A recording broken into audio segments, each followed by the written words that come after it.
3 weeks before the UK went into its first national lockdown in March 2020, Joseph Flavill was hit by a car. He's been in a coma ever since.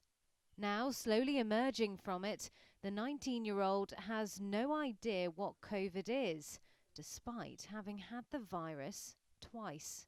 I don't know how Joseph will ever understand our stories of this lockdown. I honestly don't know. That's his Aunt Sally. She says his mum reckons Joseph will never believe tales of what living in a global pandemic for the last year has been like. Joseph suffered a traumatic brain injury when he was hit by the car in the central English town of Burton-on-Trent. His family say he lived for sport.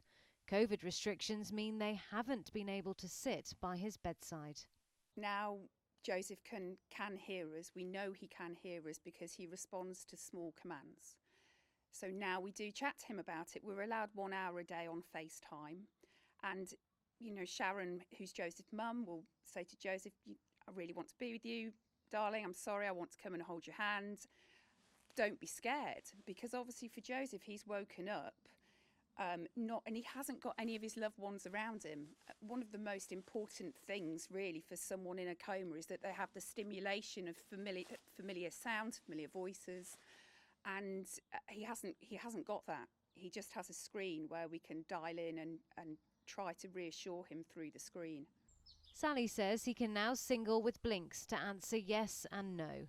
His family has started a fundraising campaign to help support his long-term recovery.